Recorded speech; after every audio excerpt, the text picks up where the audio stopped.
Every year, a dangerous misconception leads thousands of tourists to disrespect royal guards, treating these highly trained soldiers as mere props. When Patricia Holloway crossed the ultimate line by grabbing Sergeant Winter's throat, she learned the harsh reality that these men aren't costume characters. The crowd fell silent, their camera phones still raised in the air as the guards' training kicked in.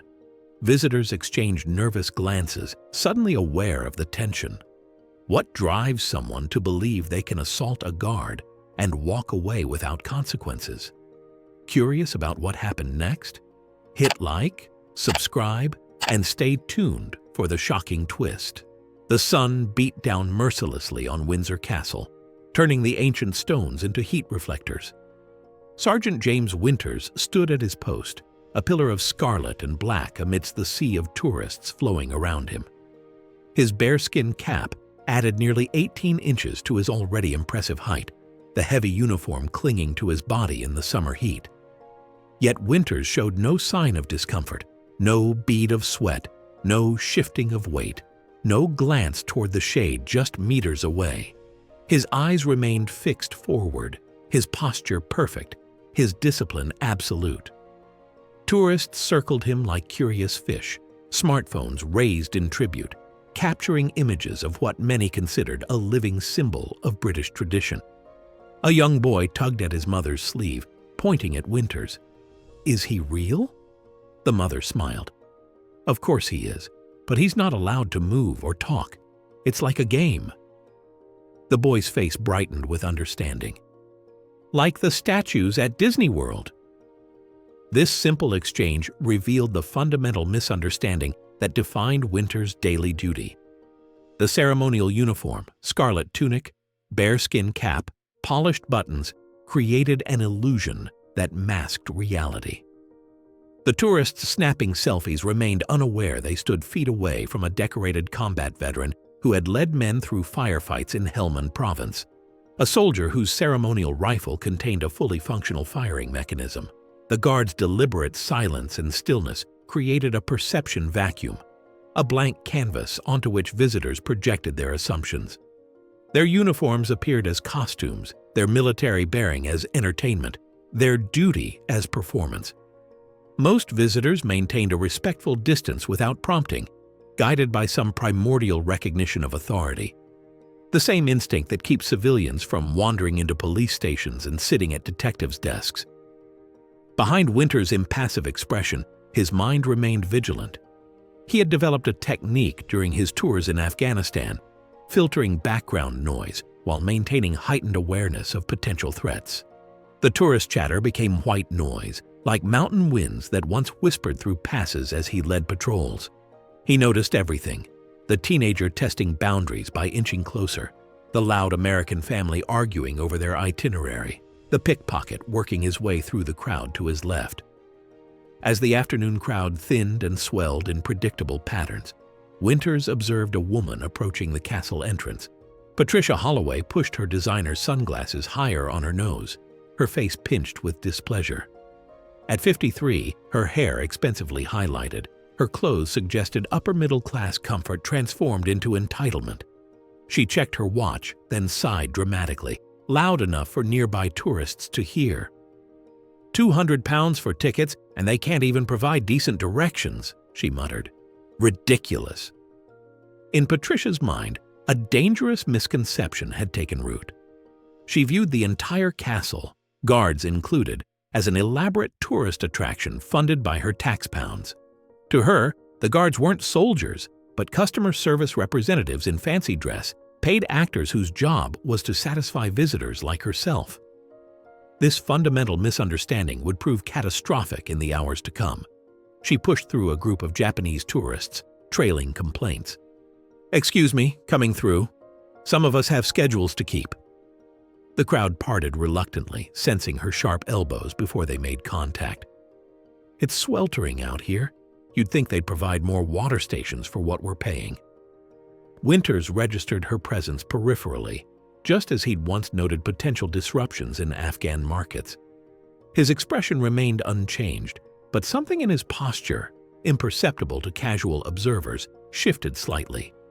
Years of military training had attuned him to recognizing pre-incident indicators, the subtle signals that preceded conflict. Patricia Holloway was broadcasting these signals like flares. The space between frustration and violence is smaller than most people realize. As Patricia's complaints escalated from muttering to confrontation, she entered that dangerous territory where entitlement overrides all social boundaries.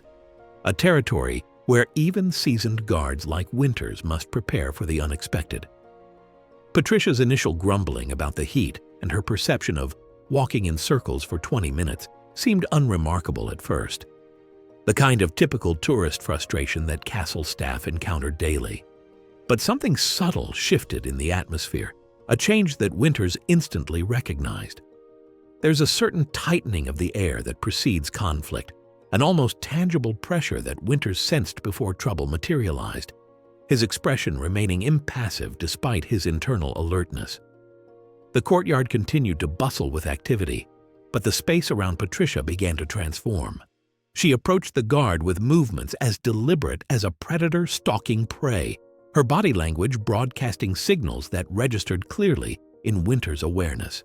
Her shoulders tensed like drawn bowstrings, her posture leaned forward in challenge, her gaze locked onto him with unwavering intensity. "Excuse me," Patricia called out, her voice cutting through the ambient noise of the courtyard. The words themselves seemed innocent enough, but they represented her first significant boundary violation. Throughout the castle grounds, signs clearly explained the no interaction policy with guards. Informational pamphlets emphasized this point, and tour guides regularly reminded visitors. Yet Patricia chose to disregard these established boundaries completely. When Winters maintained his silence, exactly as his duty required, Patricia's demeanor shifted dramatically. Her frustration crystallized into something darker, a perceived personal slight. "Are you deaf?" she demanded, her voice rising. "I'm talking to you." In her mind, Winters' disciplined silence wasn't professional protocol, but deliberate disrespect aimed specifically at her. The psychological mechanics at work were alarming. Patricia had reframed the guard not as a protector fulfilling his duty, but as an obstacle, someone deliberately withholding the attention she believed she deserved. This mental recategorization allowed her to justify her behavior. After all, in her mind, she wasn't harassing a military professional. She was simply demanding respect from someone who existed to serve her needs. Around them, other tourists began to sense the dangerous current in the air. Parents pulled their children back, creating a widening circle around the confrontation. The crowd's collective instinct activated before conscious thought could process what was happening. A primal response to brewing conflict. With every insult, the invisible line between frustration and violence blurred further. "Look at me when I'm speaking to you." Patricia's voice had taken on the sharp edge of a blade as she stepped closer, invading the invisible buffer zone that most visitors naturally maintained. She snapped her fingers just inches from Winters' face, her hand cutting through the air like a warning shot. From the edge of the forming circle, Martin Davies watched with the practiced eye of a retired police inspector. Patricia's stance reminded him of confrontations he'd witnessed moments before they erupted into violence. Her body coiled like a spring under tension. He nudged his wife and quietly suggested they move back a few more steps. "Are you even capable of thinking behind that stupid hat?" Patricia's attacks grew increasingly personal and demeaning. "Do they hire you because you're too incompetent for a real job?" Each barb was designed to wound, to provoke a reaction that would validate her anger. What Patricia failed to notice were the warning signals flashing all around her, physical manifestations of how far beyond acceptable behavior she had ventured. In the tense silence that had settled over the courtyard, the invisible boundary between verbal harassment and criminal assault existed as thin as the fabric of Sergeant Winters' uniform collar, a line that, once crossed, would transform this tourist's tantrum into something far more serious in the eyes of the law. Patricia's anger had reached its peak. Her verbal assaults had bounced harmlessly off Winters' practiced composure, each failed attempt only fueling her frustration. The crowd watched her transformation, hunched shoulders, tightened jaw, shallow, rapid breathing, telltale signals of imminent violence that security professionals would recognize instantly. She planted herself directly in Winter's path, her shadow falling across his scarlet tunic as she deliberately blocked his line of sight. The courtyard fell silent, the cheerful murmur of tourists replaced by a collective held breath. Children clutched their parents' hands tighter while onlookers readied phones, instinctively documenting what they sensed would become extraordinary. "If you think you can just ignore me, you've got another thing coming," Patricia hissed, her voice slicing through the silence. Then, movement, fast, deliberate, dangerous. Patricia's hands shot upward, fingers extended like claws toward his exposed neck. In one swift motion, her manicured nails dug into the flesh above his collar, her grip tightening around his throat. The pristine uniform, symbol of ceremony and tradition, crumpled beneath her grasp as she violated both fabric and flesh in a single violent act. The crowd erupted, a collective gasp, a woman's sharp scream. "Security!" The word echoed off ancient stone walls. A father pulled his young son against his chest, shielding innocent eyes. Winters had faced similar aggression before, an inebriated civilian outside Westminster, a protester during the changing of the guard last summer. Different contexts, same fundamentals. His mind flashed to his instructor's words years ago. "It's not if someone will test you, but when." For Sergeant Winters, the world narrowed to a familiar focus. Ceremonial duty yielded to combat response with practiced efficiency. His body remembered what to do before his conscious mind fully processed the attack, neurons firing along pathways carved through thousands of hours of rigorous training. His defensive movement came with surgical precision. One economical motion broke Patricia's grip without causing injury, his hands moving with deliberate control, exactly enough force, not a fraction more. Where her attack was clumsy and emotional, his response was measured and professional, highlighting the stark contrast between chaotic aggression and disciplined defense. "Christ, did you see that?" a man whispered, his voice carrying in the shocked silence. She actually grabbed his throat. The legal implications of Patricia's actions crystallized instantly. Assault against military personnel on duty, a serious criminal offense carrying penalties far beyond what she had likely considered when she reached for Winter's neck. "He broke her grip like it was nothing," another observer commented admiringly. Winter's response had showcased years of training not visible beneath the ceremonial uniform, training that emphasized restraint even in the face of direct aggression. For many watching, this moment transformed their understanding. The guard they had been photographing, perhaps even mocking, was not merely a tourist attraction, but a professional soldier with capabilities extending far beyond standing motionless. The discipline they had attributed to theatrical training was suddenly revealed as military bearing, the kind that allows a soldier to respond to threat without overreaction. Patricia stood frozen, her attack neutralized so efficiently that she seemed unsure of what had happened. The look on her face shifted from rage to confusion, then to the first flickers of fear as security personnel moved swiftly toward her. The consequences of her actions materialized before her eyes, her fantasy of consequence-free entitlement evaporating in the harsh light of reality. The fantasy of consequence-free entitlement had barely begun to evaporate when Sergeant Winters did something that shattered the ceremonial illusion completely. He spoke. The silence that followed his measured words fell like a final, resonant bell across the courtyard, stilling even the most distant conversations. In that decisive moment, he spoke. "Ma'am, you have assaulted a member of His Majesty's Armed Forces while on duty. Security has been called and you will be detained until police arrive." Patricia's mouth fell open. The guard she'd been taunting had addressed her with the calm authority that only comes from genuine leadership. The theatrical facade she'd projected onto him disintegrated. Before her stood not a costumed performer, but a professional soldier whose restraint was not weakness, but extraordinary discipline. The crowd's perception transformed.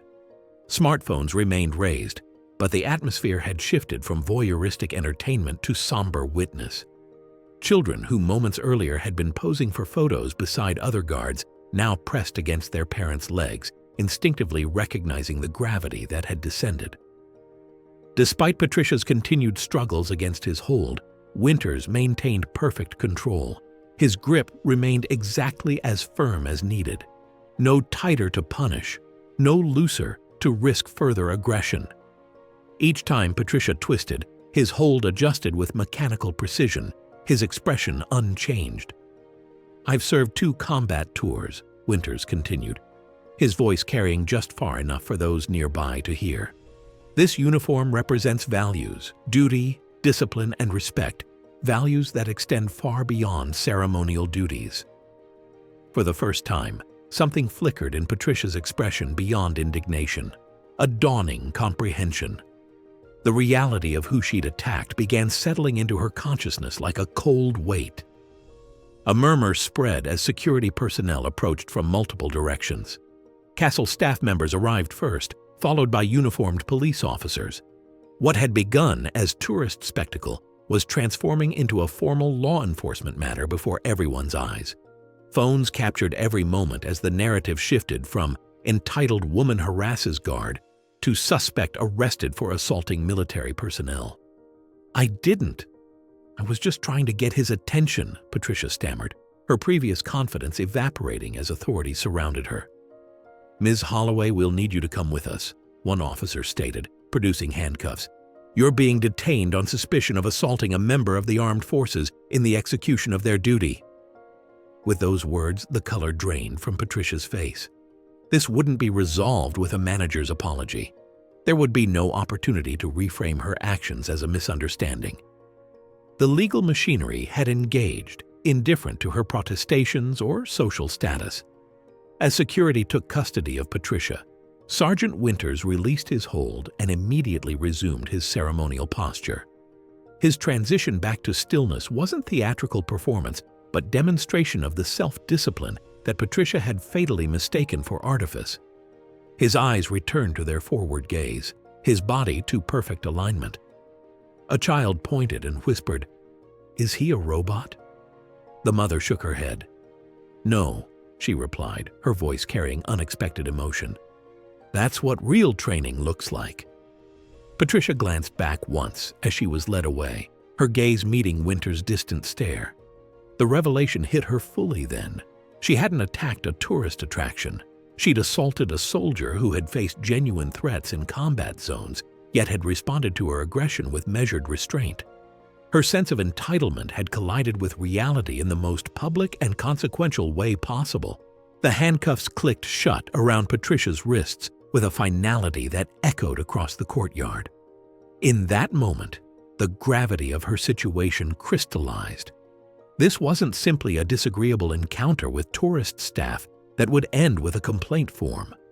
The fantasy world where her actions carried no weight had shattered completely, replaced by the cold metal restraints and the formal language of law enforcement. "Patricia Holloway, you are being detained on suspicion of assaulting a member of the armed forces in the execution of their duty," the officer stated, his tone matter-of-fact rather than judgmental. The words hung in the air, transforming what many tourists might have initially seen as amusing street theater into something somber. This was a criminal offense with potential consequences that would follow her long after her vacation ended. The crowd fell silent. Children who moments ago had been posing for photos beside the palace gates now watched wide-eyed. Adults exchanged glances.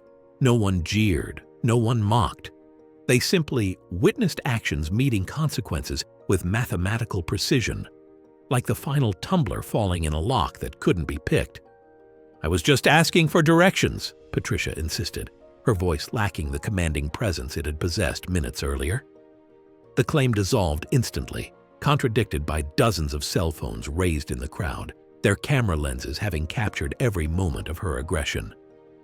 "I witnessed the entire incident," stated a retired police inspector, stepping forward with his contact information. "I'd be happy to provide a formal statement." Others joined him, their testimonies building a unanimous narrative that contradicted Patricia's desperate revisionism. Video evidence clearly showed her fingers closing around Sergeant Winter's throat, incontrovertible proof against her protests.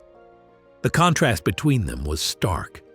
Patricia stood disheveled, her carefully arranged hair falling across her flushed face, designer clothes rumpled and inappropriate. Mascara streaked beneath her eyes as reality dawned on her. Winters had resumed his post, posture perfect, gaze forward, with only slight redness at his throat already fading in the afternoon light. Patricia had crossed a line that separated social impropriety from legal violation. The machinery of justice now in motion would not be halted by demands to speak to a manager or threats of negative reviews. She faced potential criminal charges that could result in a permanent record, substantial financial penalties, and restrictions on her future access to royal properties. These consequences would ripple through her personal and professional life in ways she had never contemplated when she first approached the guard with entitlement blazing in her eyes. "Why is the lady in trouble?" a young boy asked his mother, his voice carrying in the newly quiet courtyard. The mother knelt beside him. "Because there are boundaries that everyone needs to respect," she explained gently. "Even grown-ups have to follow rules." Patricia's situation hadn't developed overnight. It was the culmination of countless smaller transgressions throughout her life, cutting in lines, speaking demeaningly to service workers, demanding exceptions to policies. Each unchallenged behavior had shifted the boundary line in her mind until she believed she could place her hands on a trained soldier's throat without repercussion. For the onlookers, the arrest served as a powerful reminder that entitlement eventually collides with reality. The clicking handcuffs marked the closing of a door, the end of a personal era where Patricia had operated as though consequences were for others. Children watching learned what no textbook could fully convey. Respect isn't optional, and genuine authority doesn't need to announce itself loudly to command compliance. In the aftermath of Patricia Holloway's ill-fated confrontation with Sergeant Winters, we're left with a tableau that speaks volumes about our modern world. The quiet dignity of the Royal Guard stands as a counterbalance in a society where immediate gratification often trumps patience. Sergeant Winters' response demonstrated that true strength doesn't need to roar. Like an ancient oak standing firm against a sudden storm, his restraint wasn't weakness, but power channeled through years of training and self-mastery. The incident teaches us about respect and consequences. Boundaries matter. Patricia's journey from entitled tourist to detained suspect unfolded in minutes, but the lessons of her public fall will resonate far longer than her momentary anger ever could.